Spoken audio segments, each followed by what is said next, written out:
Welcome to the Travel Like a Boss podcast, the radio show all about traveling like a boss by being your own boss. Stay tuned for weekly interviews featuring guests that have built their own online businesses. If you would like to have access to our entire back catalog, visit travellikeabosspodcast.com for instant access. And here's your host, Johnny FD. What up, Anton? Dude, are you okay? I'm trying to find news on this right now. I can't find much. I don't know if it's because no one cares or because you're okay and nothing's going on and that's like a normal day-to-day life, but that looked crazy. Welcome to episode 127 of the Travel Like a Boss podcast. That's a good intro. Hello, everyone. Live from Ukraine. War zone. Yeah, I'm safe in Austin, Texas, in a nice little office, and Johnny just gave me a little video preview of what's going outside of his window, and it looked like hundreds of military police and lots of tanks and I think a few missiles too. So yeah, nothing on CNN.com about it though. What is going on? So I'm in Ukraine, in Kyiv, and nobody's really communicating with me. I don't speak Russian, I don't speak Ukrainian. I know the countries are kind of at war right now. And I'm sitting here getting ready for this interview because I want to talk about, the Dropship Retreat in Hawaii. And all of a sudden I hear like these like cannons going off, and I look outside and I'm on the 9th floor of the hotel, like a hotel room that's right by like kind of like super central. It's like the most central area possible. And first off, this room is baller. It's like this, it's like an executive suite, and it's only $70 a night. Yeah, I understand why now. I'm surprised anyone's in there as employees right now and staying on, but no, it's a gorgeous room. It did look good. I got a little preview of that too before I saw outside that window. Which I guess is an exciting view. Yeah, maybe. I mean, I literally, this is literally the best location possible for it. I mean, I'll put a photo in the show notes. This is episode 127, but you can probably count about 1,000 armed soldiers, about 50 tanks, some missiles. I don't know what else was there. Yeah, I don't even know. It was just like everything you could picture when you see a military. Basically, a little bit of everything. Yeah. Oh, well, I guess that should feel safe, if anything. All right. So how's the new office in Austin? So you and the team moved to Austin, Texas a few months ago, right? Yeah, I got here maybe I want to say 2 months ago, out to Austin, and we only came into the office August 1st. So right now when we're recording this, it's, not even 3 weeks into Austin. So been a little less than 3 weeks, but yeah, so far so good. We actually have someone in here right now working on like painting and trying to kind of make it our own, put our own style on the thing. But yeah, so far so good. I'm happy. I like it. And I saw some photos of it. Looks pretty boss. Yep. And okay, so the big reason why I wanted to have you on again is it's almost like a tradition now where 2 years ago on the episode you thought Atlanta. Let's have a dropshipping retreat, invite all the members out to Thailand. That was in Koh Lanta. The first year was in Chiang Mai. Last year, did it again in Krabi, which is a nice resort beach town. It was episode 75, I believe. So if you guys want to check that one out. And this year, going to Hawaii. What made you decide to go to Hawaii this time? So, for everyone wondering, because I have got a lot of questions about this. People are like, "Oh, Anton, what's wrong with Asia? You don't want to do the nomad thing anymore. You don't like living out there." That's not it at all. And for anyone who hasn't been to either of those places that you just mentioned, Chiang Mai and Krabi, 100% love them, recommend going. So that's not at all why I switched it up. Why I wanted to change it this year is really because, as far as Southeast Asia, I think you would agree with me that out of the countries where people can come to for their first experience, Thailand's number one. So, I lived in Vietnam for a while, but that's not a place where someone first coming out, I would say come here. Same with all the other kind of bordering countries. They're fun, but Thailand's number one. And I really feel like over those last 2 years, like you just mentioned, we showed everyone Chiang Mai, got a bunch of people introduced to that community and just life up there.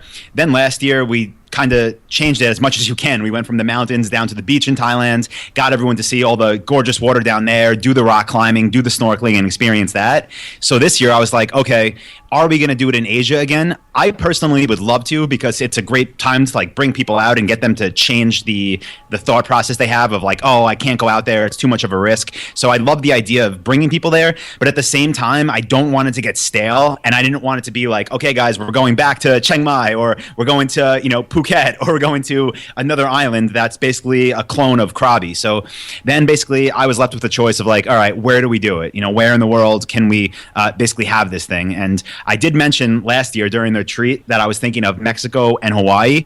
And the reason it became Hawaii out of those two choices was really thanks to Michael Coughlin. He spoke at last year's retreat. Great guy, member of Dropship Lifestyle, actually one of the coaches. He lives in Hawaii, and he said, Anton, I'm going there for a wedding. Why don't you fly out and meet me there? I'll show you around, and we'll see if it's a good match for what you're thinking for this year's retreat. And that's exactly what happened. I flew to Hawaii because someone recommended it. He showed me around for about a week, and I said, boom, this is done. Signed some contracts, and now we're going to Hawaii. I like it. And I'm actually really excited because I've only been to Hawaii once, and I was really, really young. I was like 5, so I don't remember it at all. The only thing I remember is my dad telling me, years later, like, oh yeah, we've been to Hawaii. And the way that we got that trip, because my parents, they couldn't afford it. And aside from that, we've never really been anywhere else. It's because my dad had worked for the same company for 20 years. And it was like a bonus, for like doing well. They brought the whole company out to Hawaii. And those days are over. I mean, I don't think any companies are really bringing their staff out to Hawaii anymore because it's expensive. And they do, maybe if it's like a sales based thing where if you hit a certain goal, you get there. But this was 10, 15 years ago when it was very normal for companies to give you like gold watches when you retire or take you on take the whole company on a retreat. Now this is the only way to do this is with our own hard-earned cash. I think the days of expecting an employer to kind of just hand us stuff is gone. I agree, except if you work for Dropship Lifestyle, because I just booked tickets yesterday for everyone, which is so funny as you're saying that. But I completely agree. Like all my friends that have the traditional corporate type job, they don't get anything. I mean, if you're lucky, you keep what you already have. So I'm totally there with you. Like you typically have to earn everything in life, which, it's how it should be. But it's funny. As you were mentioning that, I was thinking like, wow, literally we booked plane tickets and hotels for everyone. But, that's because obviously we have an awesome team. Everyone here is part of the community. So happy to do that. But if you're going to find that, good luck just going out and trying to find a job that'll offer you something similar. Yeah, and I think like you and your team are a little bit different because you guys are so a small different family, and you guys, I mean, even though I don't know how you guys structure it, but it kind of is performance based because if the company wasn't doing well, you wouldn't be bringing them there, Exactly. And it's not like a traditional company. Like the way that we work things here, like the office is basically open all day and people can come in and out as they want. And obviously we all network together and we set plans together, but it's not your traditional career path at all. So yeah, I like it. And neither are the students of the course. So right. AntonMethod.com. If you guys haven't seen it yet, you can check it out. It's the course that I joined. What, now 3 years ago? I mean, how crazy is that? Yeah. Because I was actually, when I was filming a video the other day just to put on Facebook to tell people about this year's retreat, I was thinking like, this course is something I created. And then I was thinking like 4 years ago, and I was like, is that right? And I actually had to stop filming the video to go back and check to see if like how long ago this thing actually started. And yeah, I met you like over 3 years ago now, which is when you started. It's insane how fast that time has just flew by. But yeah. Hey, life changes quick, right? Right? Yeah. This is the 3rd year of the retreat already. And like you said, like I can clearly remember you and I sitting there after a day of diving on the beach and recording, like you said, an episode of this podcast and being like, how cool would it be to bring together students and have them experience something unique and different? And like, it's just, that was 3 years ago now. So insane. Speaking of which, I just looked up right before I got on this call what there is to do in Hawaii, and especially on the island that it's going to be at, which is Kona, Hawaii. Yep. And I wanted to see if they had good diving there.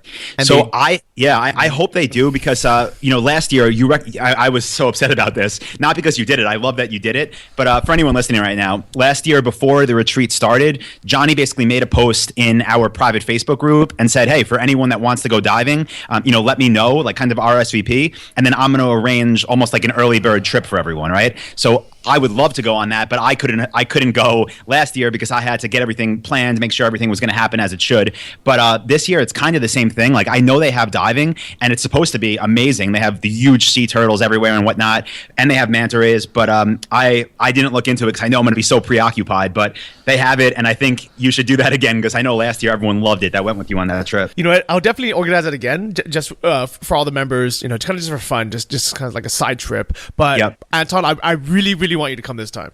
Man, you know what? If we do it I have enough time this year because last year I remember you kind of thought of it. I think, I was just saying before we got cut off that this year I am in for diving. We got plenty of time to plan this year, and I'll make sure everything that I need to get done is done well before the retreat so that I could be out on that dive trip this year. I don't want to miss that. I like it. So we're gonna make this one of those things that you.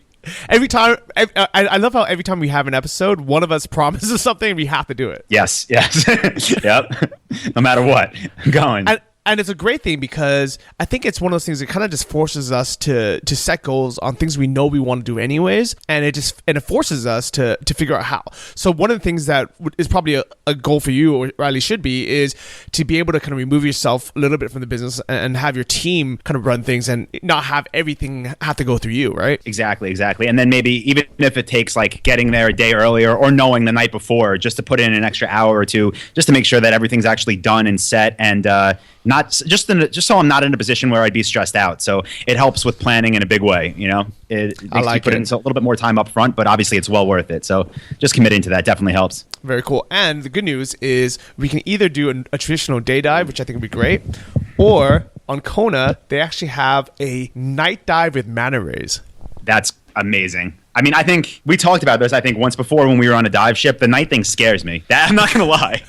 I love diving. I can't picture being down there with a flashlight with, how wide are those things? 8 feet swimming above me? It's a little bit creepy. Least. Yeah. I mean, they can be up to 12 feet or something. I mean, they can be giant. Yeah, so you turn around with the flashlight when you're 30 feet underwater and you see one of them swim by you. That's really scary. It's going to be incredible.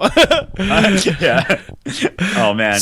Well, yep, we'll see. I like it. I'm at least committed to a day dive. I'll say that. Yeah, we'll definitely do something. And you know what I'm going to do is I'm going to schedule both. So the members of the course who are coming to the retreat, they have the option to come diving with me and the group on either the day dives or the night dive or both. Yeah, and the reason that's so cool is because obviously, we have well over 100 people coming. So for me to be like, okay, guys, we're going to organize a dive trip for everyone, it's impossible. You just can't do that. So that's why it's so cool that you set up that little kind of extra thing. If people want it, it's there. And that way 5, 10, 15, whatever people can go, but not the whole world. So yeah. Yeah, I figured because I worked as a dive instructor for 2 or 3 years, and it's one of those kind of little parts of me where it's almost, I almost feel like I have to revisit it once in a while. And even as much as I like Chiang Mai, as much as I love Europe, I do miss diving. So why not experience it now in Hawaii? Yeah, great one to add to your checklist of places you've been and dove at. Yeah, exactly. So why did you choose Kona instead of let's say the Big Island, Hawaii, or Maui, or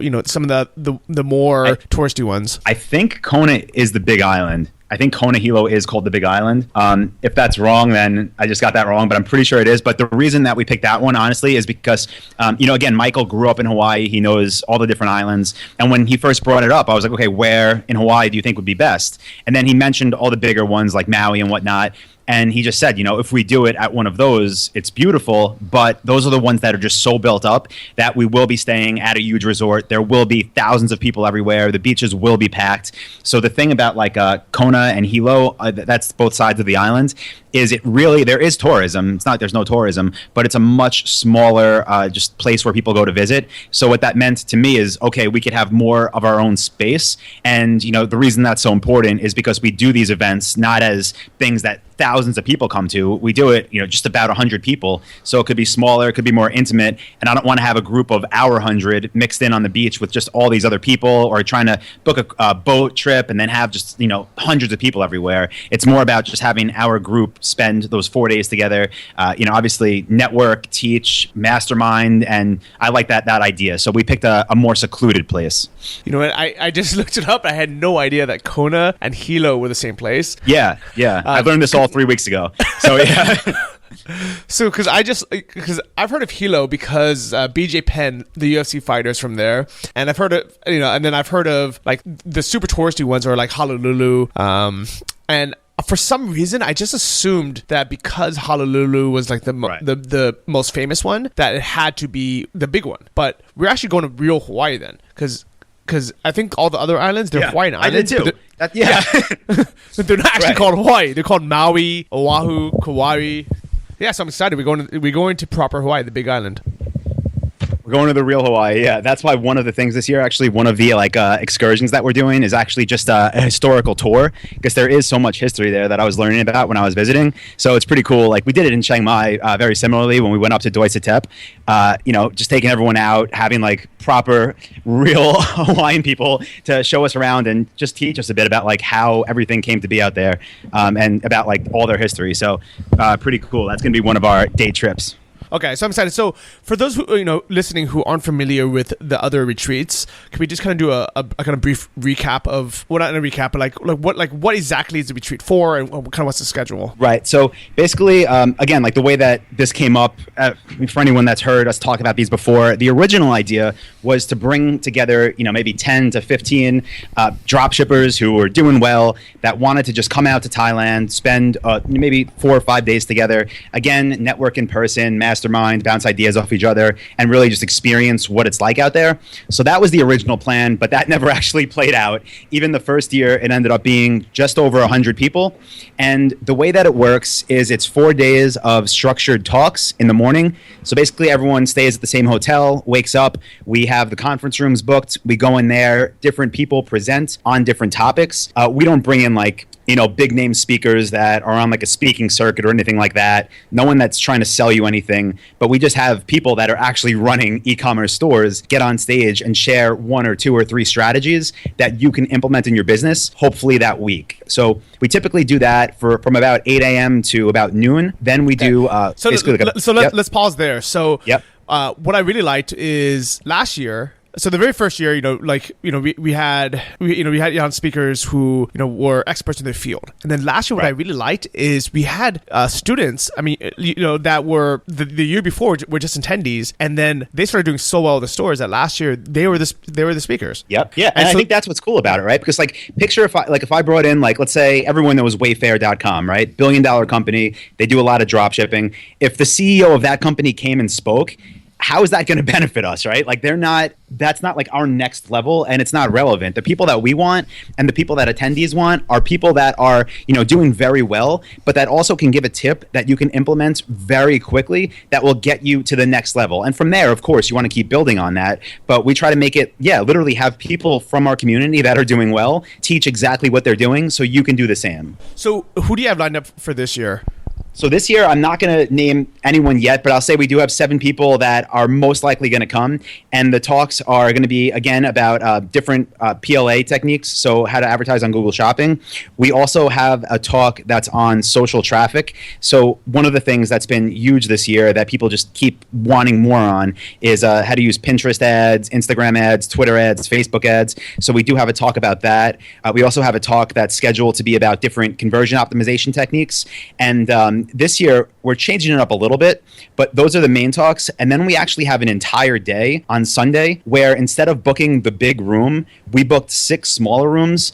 And those are going to be different, basically breakout rooms where you can go in and talk to an expert in one specific field and literally get that one-on-one support. I like that because I remember last year you guys had that and people loved it. And it was, the only bad thing was it was all in one big room. Mm-hmm. So it was a little bit, hard to focus. It was a little bit too loud. So the idea of having 6 separate rooms, that's amazing. Yeah, and they all hold about 30 people. And, basically the way that we're going to set that up is just survey everyone maybe, a couple of weeks before the retreat to get a really good feel of where they're at and what they need specific help with. And that will help to basically assign people to where we think they can get the most value. Because, again, I mentioned that this goes from about 8 until 12 every day. So it's really only about 4 hours a day of actually education and training. And that's because, I've been to plenty of conferences now, and if you go to a conference that's 8 hours a day, even for one day, your brain can't consume that all. And a big thing behind the retreats is the ability to actually just network and have those one-on-one conversations. So we're trying to get share as much actionable advice as possible within basically 4-hour blocks, and then have the rest of the day for people to really digest that information while we're having lunch together, having dinner together, going out, just enjoying Hawaii, and really build on it there. So that's really the whole idea behind the retreat. I like it. So you haven't actually asked me officially, but I'm hoping that I have a spot to speak this year. I'd love you to. Yeah, I'd love you. Yeah, I'm bad with that, but I would love if you would. Yeah. Okay, because I got some good stuff this year because as hopefully everyone knows, I sold my store for $60,000 this year. Yes, congratulations once again. Thank you, buddy. And I think ever since I did that, I can see the big picture. I think it's really hard when when our goal was to make, let's say 1,000, or our goal is to make 2,000. The very next goal is, okay, now my goal is to make 3,000. It's so hard to kind of see through the forest if, we're just trying to get to that next step. But I feel like once I got out of the forest and I can see almost kind of like the aerial view, kind of like the view from this hotel room, when I can see down and I can see, the 1,000 soldiers, the tanks, the missiles driving by, and I can see the whole thing. It gives me this bird's eye perspective where it really lets me plan what I want to do next and how to do things a lot bigger. And I feel like that's what's happening right now with my dropshipping journey, is instead of me trying to get to the next 1,000, to go from $3,000 a month to, let's say, 5,000. Now in my mind, I'm like, how can I, do this to make $100,000? How can I do this to become a millionaire? Yeah. And do you want to talk about? You want my feedback on it? Because I think there's so many ways with e-commerce, and that's one funny thing, right? Like whenever people, like, it happens all the time, and I mean you get this too, but like people will email in and then they'll be like, does dropshipping still work? Like, is this going to work in the future? And they ask all these questions, and at the end of the day, dropshipping is a fulfillment method for an e-commerce store, right? So when people ask me like, is this going to work in a year? Does it work now? Like, if you look at the numbers of just e-commerce as a whole, it's still only 7.6% of the retail market. So that means the other, 93% is actually still all in store. And it's like e-commerce is growing like crazy, which obviously means there's opportunity. And when you think of dropshipping, it's not like it's this weird thing. It's literally a way to fulfill orders, right? It's not like this crazy idea. If someone orders, it's one way to get that your customer the product. So just to start with like a dropship store, like the way that we help people with, more than enough to build a very sustainable business, obviously, as you've seen, as hundreds of our students have seen.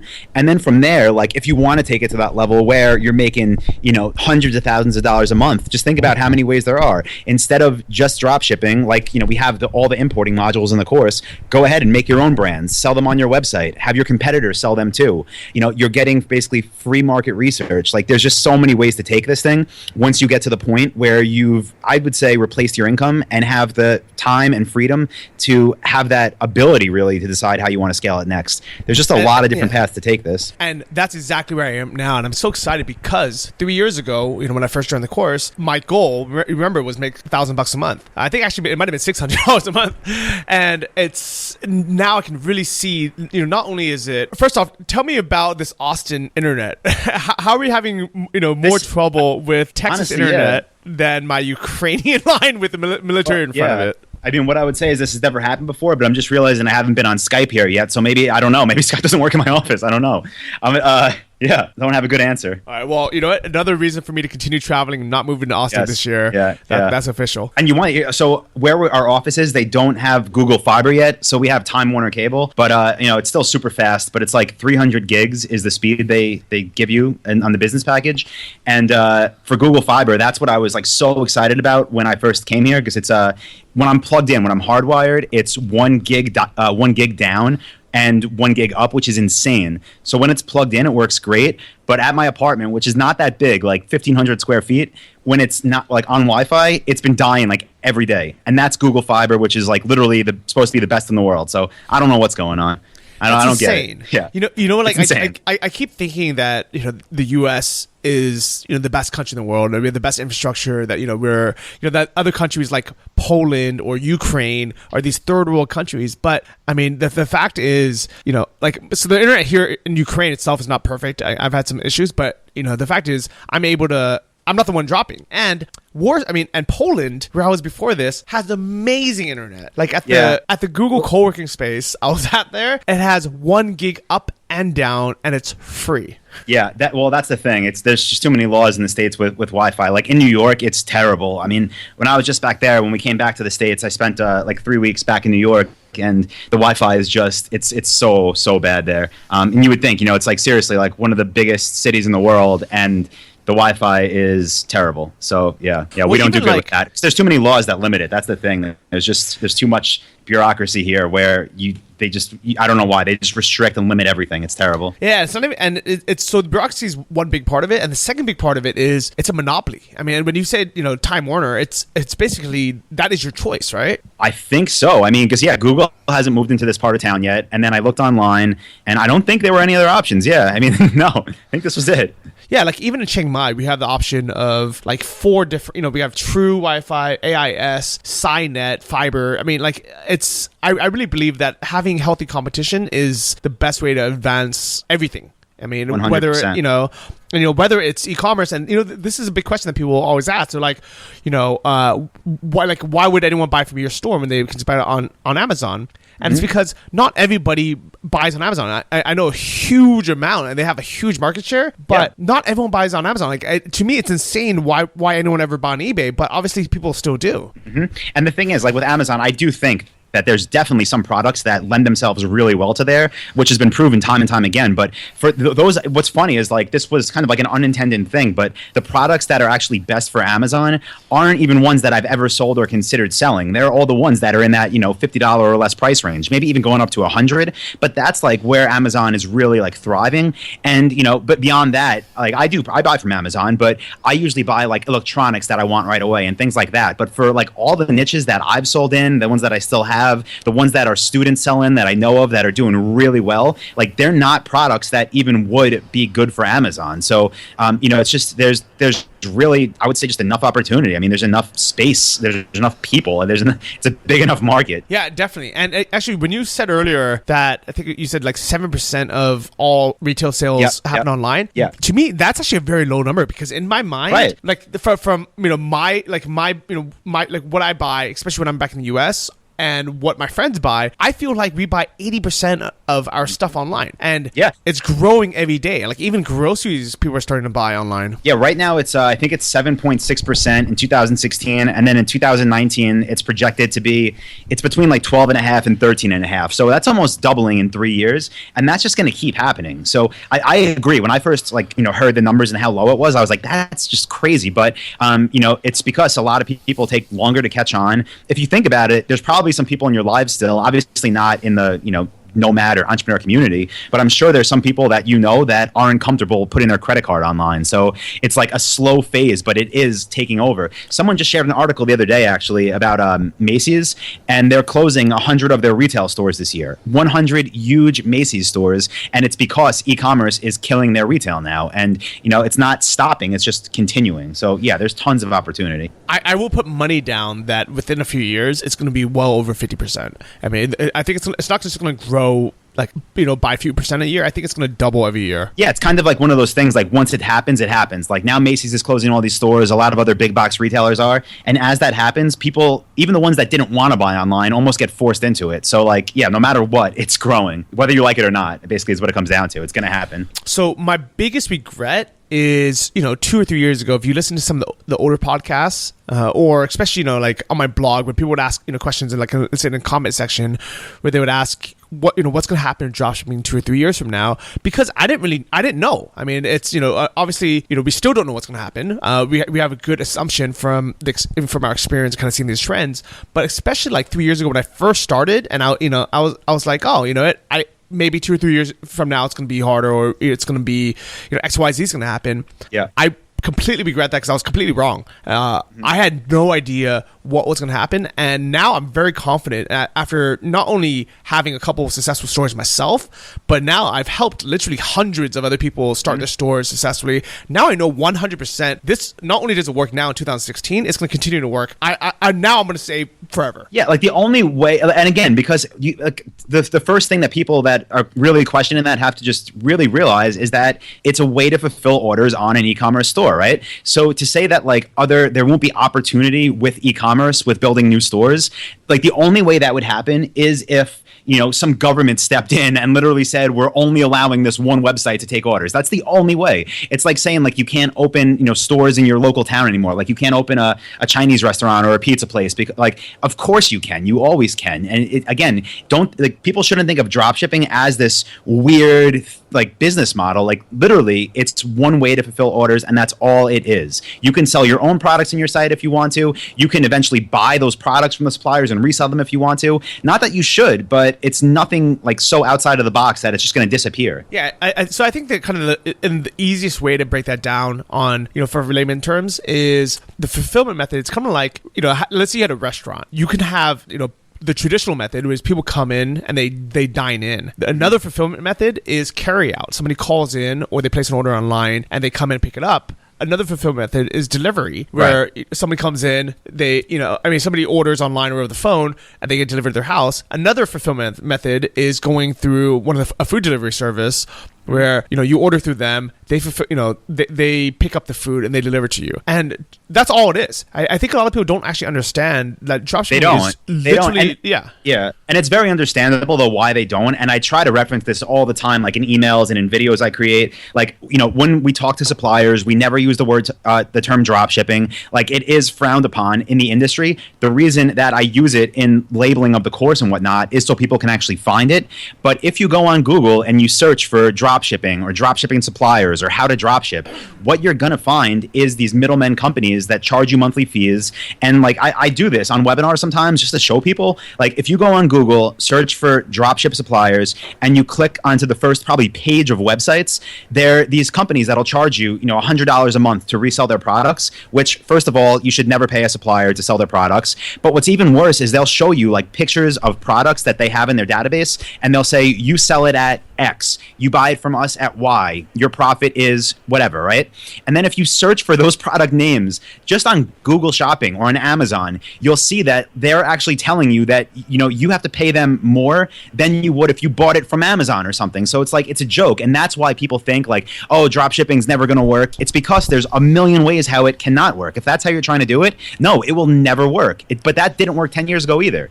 So that's why the thought process is kind of like broken like that though. What I try to tell people is, don't think of yourself as a dropshipper. Think of yourself as an internet retailer, because that's really what you are, right? You're a retailer of products. You do it on the internet. And at first, maybe you're 100% dropship, but that's one of your fulfillment methods. And that's, I think, the way that people can start to break that kind of like mental block of thinking. So for those listening at home, even though me and Anton are so great friends, and I consider him my mentor, we hardly get to talk. I think probably the last time we spoke was on the last episode of the podcast. Yeah. So it's awesome, catching up. And then the retreats are like one of the, I probably see you like twice a year now. So last time I saw you was at the wedding.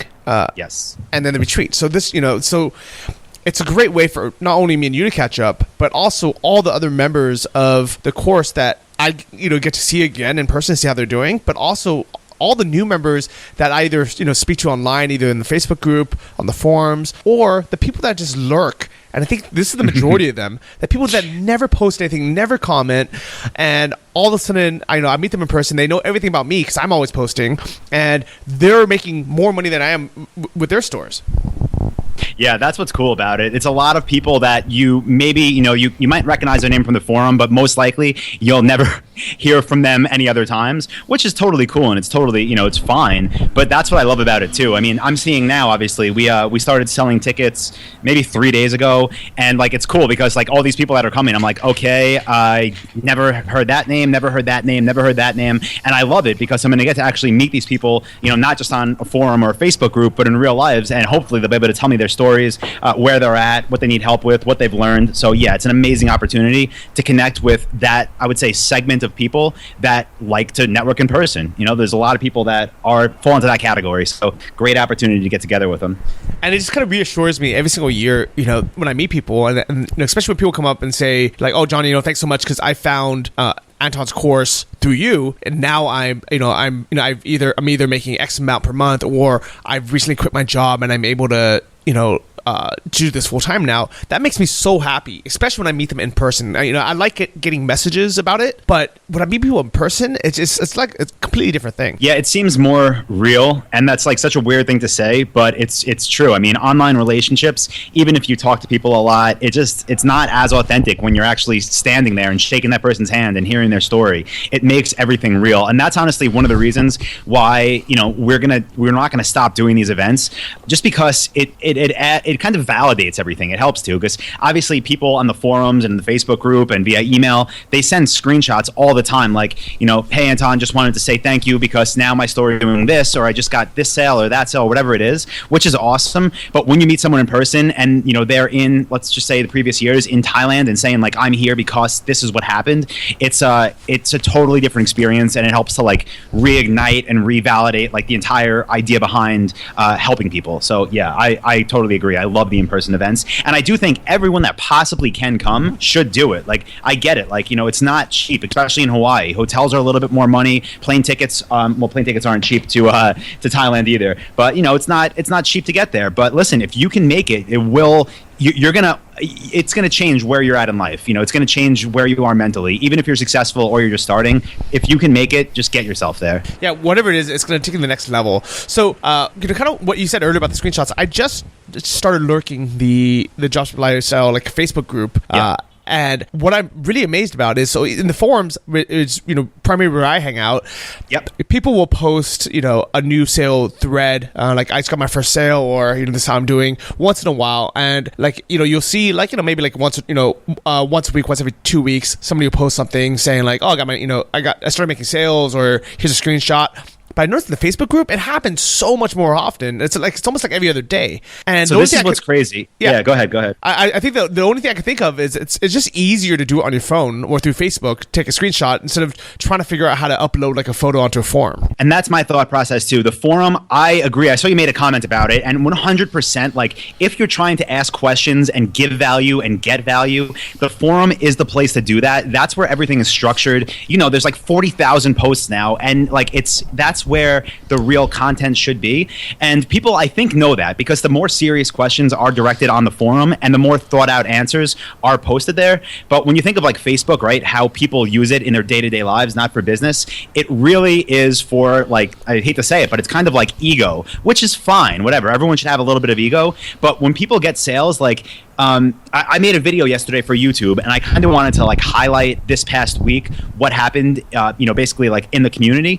And I took screenshots of literally the past 7 days of the Facebook group, and I wanted to be like, congratulations to, every person, and read through their names.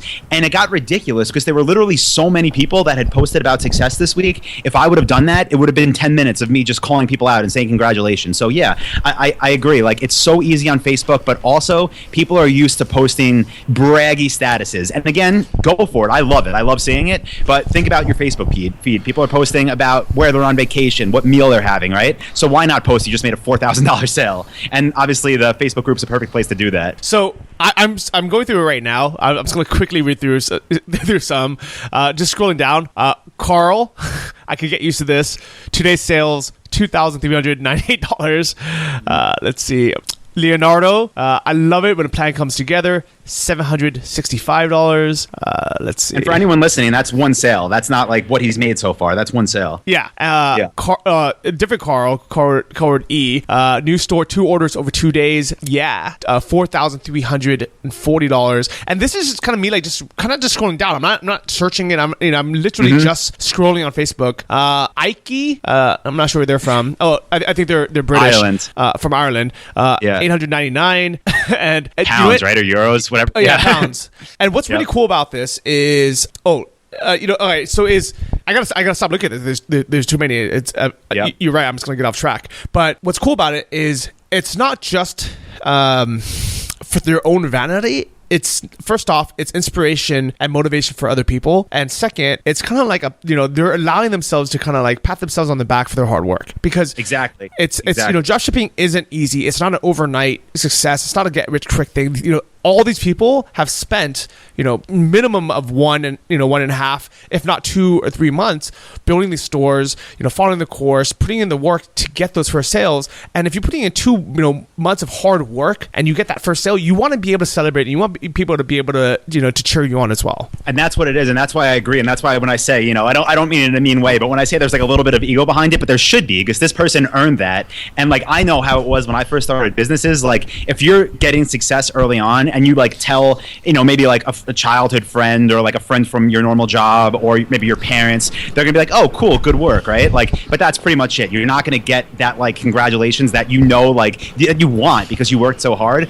But when you're sharing it with our community, you're gonna get 100 likes and hearts, and people are gonna tell you awesome, and you deserve all that. So yeah, I totally agree. It's a great place to actually like get that extra validation. Like, yes, not only did my work pay off and make me money, but people are behind me, people support me. I'm gonna keep going. I love it for that purpose. I like it as well, and so I'm glad I finally started kind of lurking in there.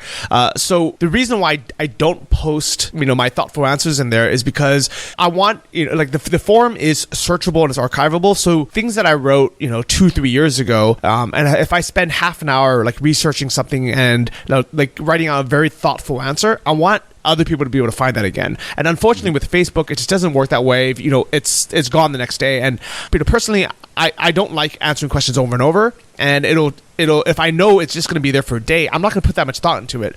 So I pretty much direct everyone to ask me questions on my progress thread, which now has like 50 pages of crazy thoughtful answers. Yeah. And but I'm happy that on Facebook, we have these kind of fun things, and people can kind of interact with community. So I'll go on there and like things or kind of leave a quick comment. Yeah. But kind of just, I'm curious, who has access to that Facebook group and who has access to the forums? So the Facebook group is they're both like people that have been through dropship lifestyle, at least parts of it. So the way that it used to work is we had basically one version of the course, right? And that was there was one version. You sign up, you get access to everything.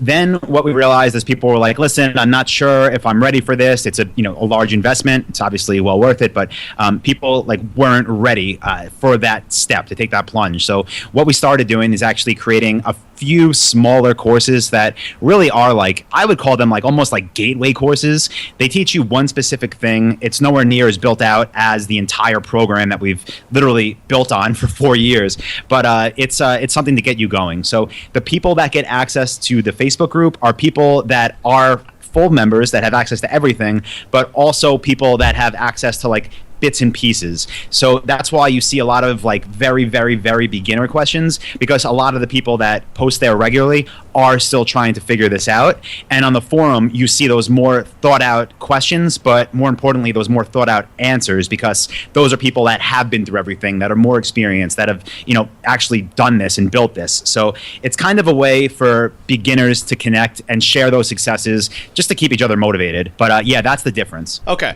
So if you guys are curious what the different packages are, if you go to antonmethod.com, click sign up, you can see there are now four levels. The cheapest one is $997, and then there's a mentorship one, which is a lot higher. So there's basically $997, $1,500, and then $3,500. And I think a lot of people at first, they're saying like, oh man, this price keeps going up.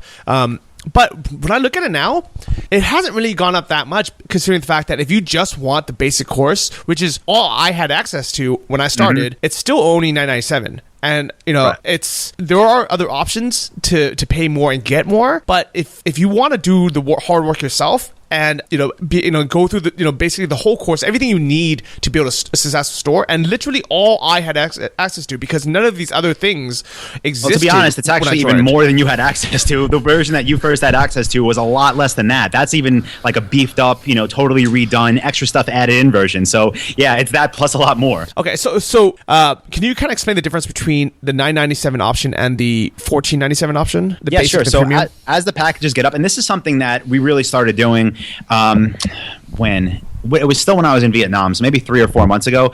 But basically, I wanted to see what it would be like if I personally got on the phone with different members who were just starting out and, let them, just talk for 30 minutes and help them. So someone's going through it, instead of posting on the forum, maybe they can ask a question, maybe do a screen share. I could dive in. I could be like, okay, this is what I would do. Boom, boom, boom. So obviously I knew from day one that it wasn't something sustainable or nothing that I would do forever, like literally getting on Skype and being able to talk to everyone. There's just not enough hours in the day.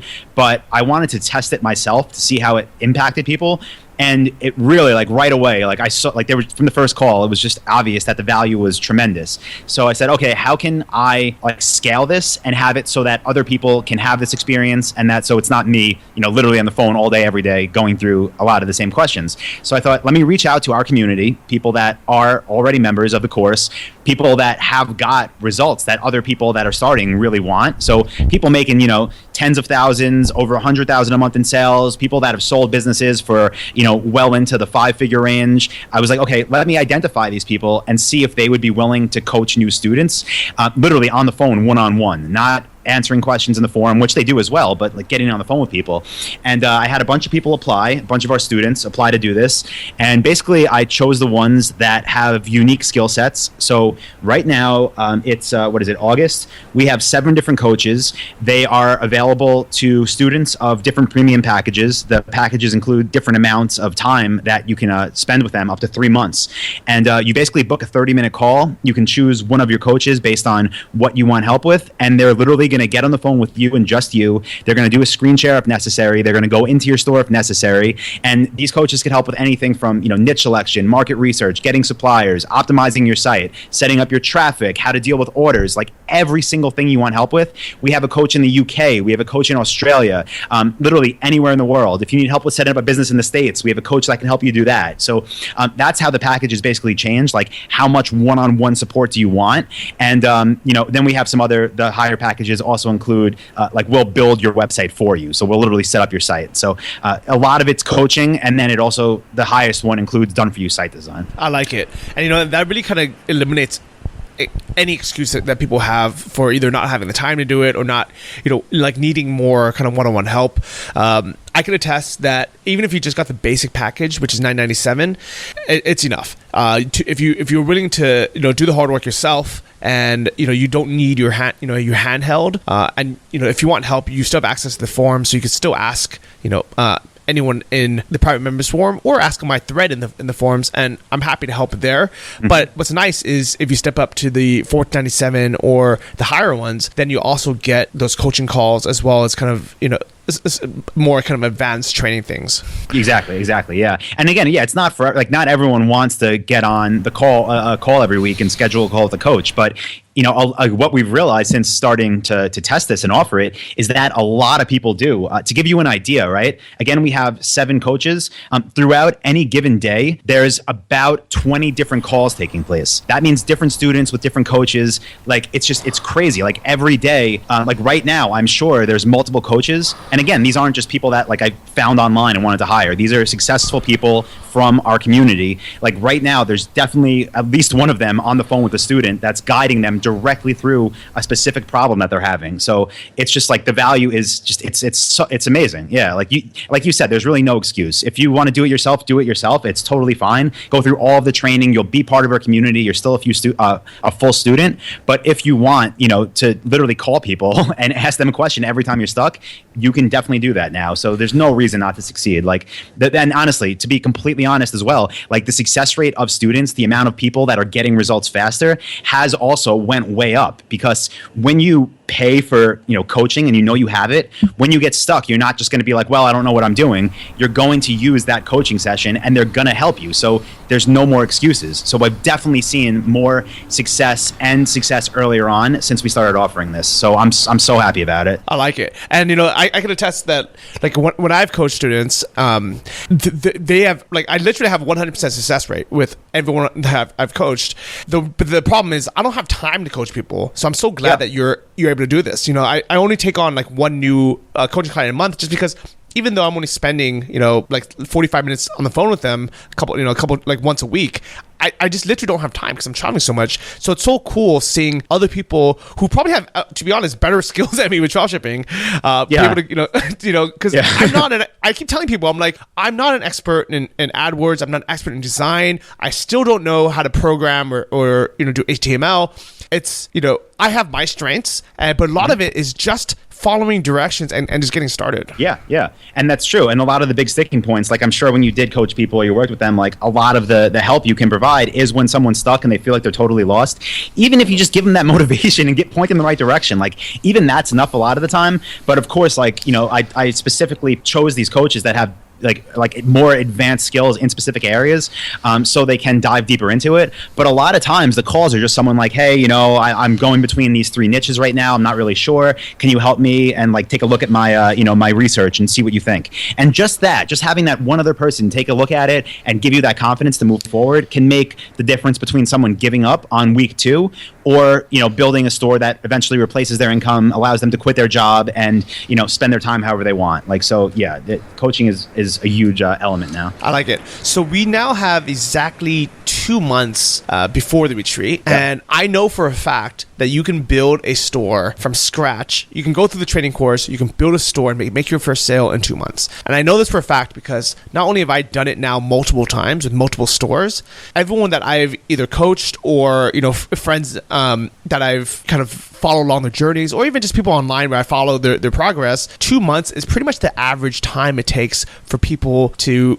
go from 0 to make their first sale. And I know that if you guys set it as a goal and say, I want to come to this Hawaii retreat and I want to show up, not just kind of being, you know, the new guy, you know, going there to kind of like meet other people, but to go there and get the maximum value from it. Because I guarantee that if you show up to the retreat and you've at least made 1 sale, you're going to be able to get the tools and the knowledge to be able to just like really like exponentially grow your business, versus if you go there with 0 sales and you haven't started yet or you just started, what you're going to get from it is you're going to get the reassurance and kind of the motivation of meeting other people who have done it, but you're not going to be able to apply those things to your store yet because you haven't done it. Yeah, you'll probably, if you're that person, which, you know, I would still love you to come, but like Johnny said, if you're that person now, you could change, you know, what path you're on within 2 months and definitely be getting sales. But what happened last year is basically like the students that were there that were, you know, brand new to it, they just wanted to come to the retreat, which again, you know, you're welcome to come. But those people basically, you know, they took a lot of notes, they learned a lot. But then the other group, the ones that already had stores, that already had some sales under their belt or even years of experience, they literally, some of them at night, we could see them in our main conference area. They were in there working at night because they wanted to implement what was taught that morning. Like they were like, I just want to do it now. I want the results now. I'm going to do it right now. So, you know, like Johnny said, like if you're making money already, even just a sale here and there, the stuff that you're going to learn, you can apply and make more sales by the end of the retreat. Like that's not me by any stretch of the imagination. You're being taught tactical things that you can implement while you're still there if you're already up and profitable. Yeah, and I would be willing to say that with, you know, whatever amount of sales you're making when you get to the retreat, if you actually implement everything that you learn at the retreat, it can definitely pay for the retreat itself. Pay for your flight, your hotel, all your spending money. Like I really think it'll pay itself back within like a month, as long as you actually you show up and you implement it. Oh, definitely. And it's not even like one thing that people, you know, I have told to me time after time, like obviously like the presentations in the morning are amazing, but like one of the things too that you're going to get out of this, and not even to like have a hard sales pitch. I think we have like by the time Johnny posts this, I think it'll be sold out. But like one of the main things about coming that's so amazing is like just the networking and the fact that you're going to meet people that you're going to talk to probably for years. Like I see people now that have met at our first retreat, that were there last year or that met last year, and I'm friends with them on Facebook. And every time like they're posting stuff, not even business related, like the people that are commenting and liking it, they're all people from the community. Like it's a great way to network with like-minded people. And you know, there's a million different ways it could change you. Obviously the tactical stuff for your store, huge help, but also the networking really will help you like have that tribe or that community as you move forward and just want to keep expanding your businesses. So I didn't realize how close you guys were to selling out already. So maybe we should do this call sooner. But yeah, if anything, you know what though? Like we wanted to do this, right? And I didn't realize either how quick they would go. Here's the deal. Like like I said, I think there's like there's probably like 6 or 7 left now. But with that being said, that's with what I'm calling like the excursion tickets, right? So every year, for anyone that's been there, you know this, like we go there, we spend the mornings together, then in the afternoons we go out and, you know, like this year we booked this huge catamaran boat. We're going snorkeling off it. It has like a 20-foot thing to dive off of. It has a water slide. Like we do big parties like that. So we will have ways that other people can still attend. Unfortunately, because it's not like the biggest place in the world, you know, like the boat could hold 120 people. So that's not what I'm saying. That's what we're actually maxed at. I do think that we'll probably have some like another ticket type that we can make available where people can still come, spend the mornings together, have dinners with us, go to the parties. But a lot of those excursions, you know, just literally because there's not enough space, we do have to limit those. Okay, that makes sense, and I think that's fair too, because then and and those people who are signing up late, they can kind of form their own groups and do their own tours or something. Yeah. And I mean, you're in Hawaii. There's plenty to do. You're not going to be sitting at the hotel like, oh man, what should I do now? So yeah. Or you can implement the stuff that you learned. Yeah, exactly. Or your work. Yeah. I like that. So what are some of the excursions you mentioned? Renting a catamaran. I think that's gonna be awesome to be able to kind of go on a big boat party as well as just snorkel off of it. I'm really excited about that because we didn't go out on the water at all when I was just there a few weeks ago to do research. So I'm really excited about that one. That's one of the days. One of the days is the historical tour. And what's really cool is, Hawaii is basically all like volcanoes. So we're going to go actually check out some of those and then literally just go to like a bunch of historical sites, very similar to the first year when we went to Doi Satep, where they're just going to tell us about like everything, like the old buildings that are there, the old structures, and just get a chance to actually learn about the history. And then we have a day that we're going to this place that honestly it looks fake. When I was there, Michael Coughlin, again, who was showing us around, which was amazing. He took care of us for, I think, 5 days. He took us to this local beach spot, and it looks like it was man-made into, I don't even know how to describe it. It looks like it was man-made like into like hot springs and cold plunge pools and an ocean. But it's not. It's just the way that like Hawaii made this little place, and it's one of the most gorgeous things I've ever seen in the world. Like the shades of blue of the water, unreal. So we're gonna spend some time there. Obviously, do swimming. We're gonna set up beach volleyball, have a big barbecue, and just really enjoy that. So that's one of the days as well. Wow, that sounds incredible. Like it really does.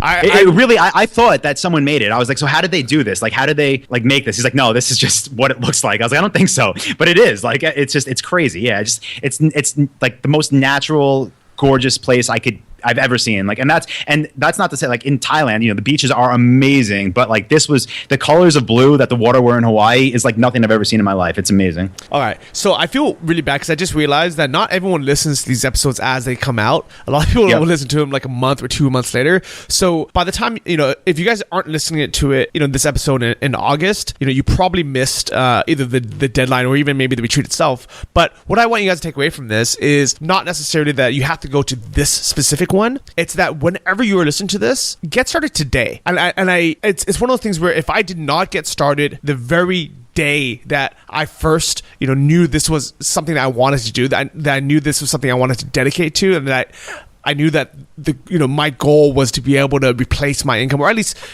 have that extra income from having an online store. If I didn't take action that day and I put it off, very easily 6 months or a year could have passed, and I would have just kicked myself in the butt. Because you never get less busy, and I really think this is kind of one of those weird facts of life. Is no one really ever gets less busy. It's or you never have more money or more free time. It's you have more responsibilities, more things happening, unless you just take action. So whenever you guys are listening to this, like start taking action, like start taking the baby steps. Whatever it takes. And what I like about your courses, even people who like are not ready to sign up for the full course yet, if they go to antonmethod.com, put in their email address, you start sending them like free trainings, kind of show them, hey, I know what I'm talking about. Here's access to to some of it, so you can see what you're gonna get, and from there people can really kind of decide for themselves, is this something that I want to do? Yeah, and it like not to force, like if you don't want to do it, obviously, then don't do it. Like I'm not going to try to force anyone, but I just want to be like clear on like one thing that I've realized more and more recently as I'm scaling not just this business but a couple of our other ones, is that the more decisions that I make that are almost uncomfortable, the more successful I am. And just by making like one decision will force you to make probably a lot more. So like first step, if you're not in this yet, is obviously signing up and going through it. But as soon as you make that commitment to do that, then it just builds on it, right? Then there's another decision almost the next day as you start going through this process and learning about it. So the other option is really make the decision that you're not going to do it. And what's crazy is now that this is a 4-year-old program, was started 4 years ago, Like I have people email me and they say, I've been following you for 2 years, 3 years, 4 years, and I haven't signed up yet. I feel like it's too late. And just like, oh man, like they've been literally getting my emails. They probably got 300 emails from me. They haven't signed up. Now they're saying that. And it's not that it's too late, but if they would have signed up 2 years ago, 3 years ago, or even 4 years ago, like just picture how different it could be. And it's not just about signing up, obviously. That's not going to guarantee you anything. But if it starts with that decision and then you just keep making decisions that make you uncomfortable and the ones that actually require something of you, whether that's money, time, just effort, that's when things actually all start kind of falling into your favor. And that's when people supposedly get lucky. It's when they make more uncomfortable decisions. That's when luck happens. I like it. And I was actually just thinking right before this, like the biggest difference between successful people and people that are not successful is when it's basically our outlook on are things possible or do we have excuses? And I've had a lot of excuses in my life, and you can call them excuses, you can call them responsibilities or situations, or things that happen in our life. But ever since I started kind of having a taste of success, I no longer have excuses ever. Like if anyone hangs out with me or you guys spend time with me, now I take responsibility for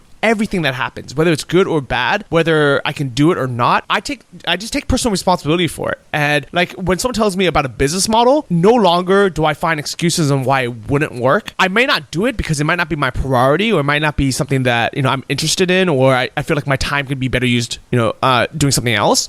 But no longer do I ever look at something and be like, oh, that won't work because XYZ. Now I know literally everything in the world works. Not necessarily that, it's right for you, or that's something that, you want to dedicate your time to. But now I know 100% you can make anything work. 100% agree with that. Yep. Yeah. And so, I hope you guys, got that as a takeaway. If you guys follow, my blog, johnnyft.com, I posted about a month ago about my plans for kind of taking my dropshipping journey to the next level. I'm basically going to partner with a bunch of people. I haven't decided how many yet. I'm kind of going to leave it up to the type of applicants I get. But between 5 and 10 people. The post is called Dropshipping Internship and Partner Program. I'll have a link to that in the show notes. But basically, starting November 1st, I want to have a big group of dropshippers all work with me together in Chiang Mai, and I want to build a bunch of stores with sole intention of us getting them profitable, optimizing them, automating them, and then selling them. And I think this is going to make us a lot of money.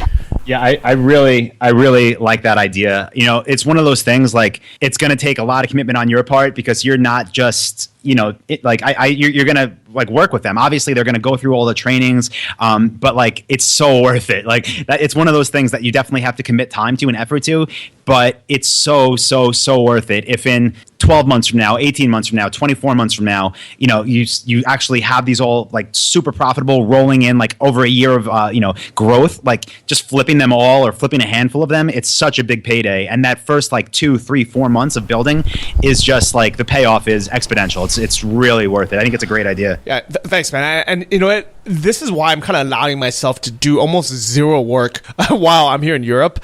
I was going to ask you about that. What are you doing these days? What are you doing with yourself? So just hanging out in war zones? Yeah. So this morning, I woke up, did some yoga in the room, had a boss breakfast at the hotel here, and then I went on a walking tour for like 4 hours, had lunch with the people I met on the tour, came back, and I worked for like half an hour, and I realized I don't have anything to do, and I structured this because I'm going on a 12-night cruise with my parents, 14-night cruise with my parents. Wow. In a few weeks, and I knew I wasn't going to have internet access, so I was kind of just structuring my life and my businesses where everything's automated. I'm not taking on any new projects, and just kind of coasting. And I still have one of my dropshipping stores that Larissa's running, and I'm still making way more money doing pretty much nothing, just coasting passively. But I know, I'm gonna get bored of doing nothing after a while, and and this is a chance for me to kind of step up my income from making even $100,000 or $200,000 a year to getting to that $1 million mark, which to me I never thought it was gonna be possible. But with these stepping stones of making my first $1,000, making my first $30,000, making my first $60K, and now I could see, and I have the skills, and I have the money, and I have the freedom to be able to get to the next step. And it really is all because of dropshipping. Yeah. No, 100%. And like you said, you take it wherever you want to take it from there. But you can obviously leverage it as much as you want right now, which is amazing. Yeah. So in my post that was posted July 27th, I basically outlined exactly, what people can do when to kind of not only partner with me, but also like a timeline of what you can do for yourself. So if anyone listening to this like read it in July and you've been putting it off, realize it's been over a month. Yep. And if you guys had taken action exactly a month ago when you first read it, you might be on your way to Hawaii.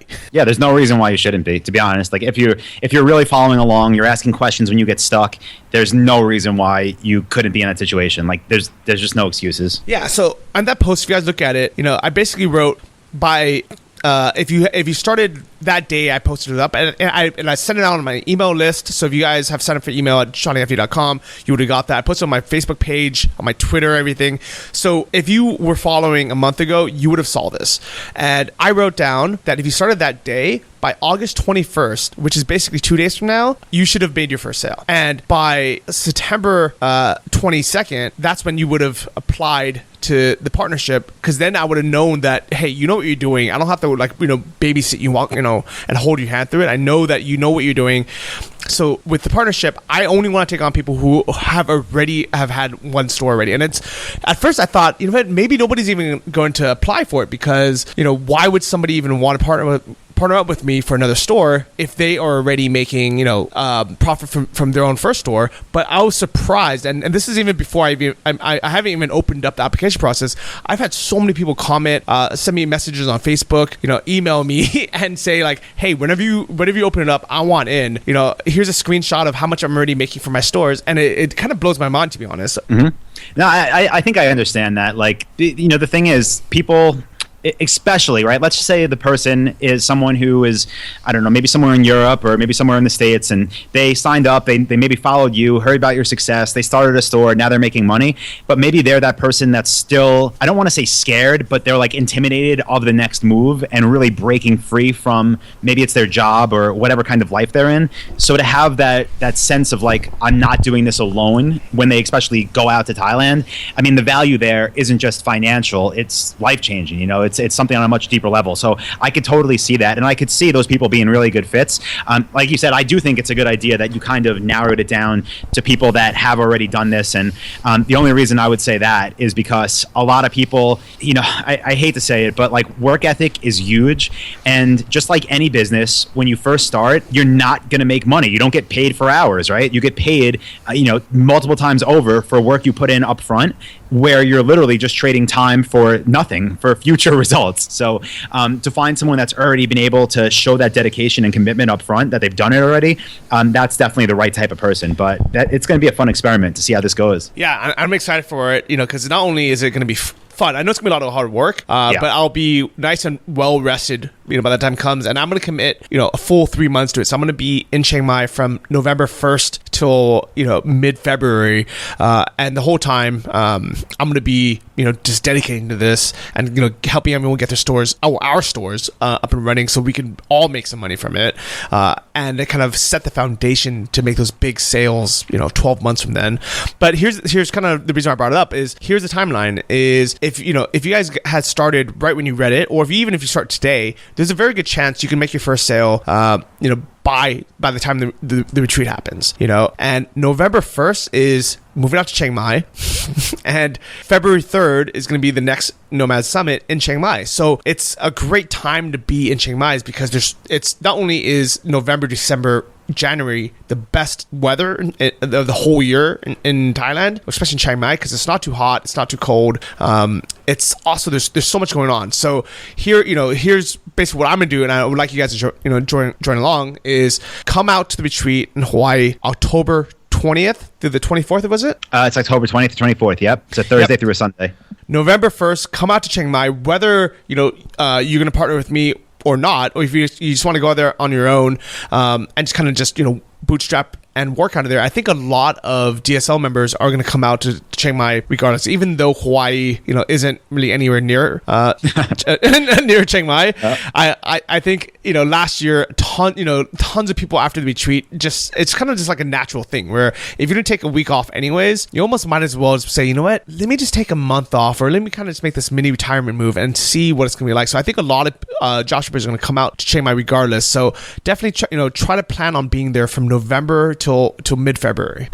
Yeah, and that's such a fair amount of time if you're dedicated to something to not just build it, but to get results and to really know where you stand. So if you can, again, like everyone's in a different spot in life, but if you can do that and like you have the ability to, literally sit in a working space, not just with Johnny, who's obviously done this, but with other people that are on the same exact path that are just as dedicated. And I do believe, that'll be a big part of the screening process, making sure everyone has that same desire and same like vision of why they're doing this. But like that kind of community, it should exponentially increase what you would do on your own. Like I don't see how it couldn't when you're surrounded by that. So yeah, definitely. And I don't want to leave anyone, I don't want to leave anyone completely alone. So if you guys are making this plan and you guys are willing to come out to Chiang Mai, whether I want you partner with me to open a store or not, I'm going to dedicate and say we're going to have meetups once a week, so that way even if you come out and you're not part of the partner program and you just want to be able to network with other dropshippers, other digital nomads, other travelers, at least once a week we're gonna have a meetup, probably more than that. So come out anyways. You're gonna have a great time. Just start planning November till February. Just come out. Very cool. I love that. I like it. So if you guys want to sign up for Anton's course, go to antonmethod.com. That's my link, so I get credit for referring you. And as a thank you, you'll get access to my Jumpstart course, which is, basically a bunch of screen share videos of me helping you through all the different obstacles that people normally get stuck with, either with like niche selection or knowing when to call suppliers, how to get approved by them, and kind of the spots that were most commonly asked. And I've now helped literally hundreds of people start their stores, and these are the most common questions. So I decided, hey, instead of me repeating myself every single time, let me make a screen share video, which is actually easier for me to teach how to get over these steps. And you get access to this course completely for free, just as a thank you for using my link when you sign up. So antonmethod.com, Hawaii, October 20th to 24th. It's going to be amazing. It's going to be amazing. And if you're listening to this and it's after, check out the website for next year. And for the tickets, if I'm going to try to figure something else out, since there are, so I saw someone else just ordered one. So there are like 5 left now, but I'm going to make some kind of other package available for anyone that does want to make it, that's hearing this a little bit later on, but we'll make it happen. Yeah, please do, because I really don't want anyone to be left out. I would feel bad to kind of hype this up and get it so excited that but you can't come. Yeah. No. So please promise you're going to have some kind of like... I'll do it.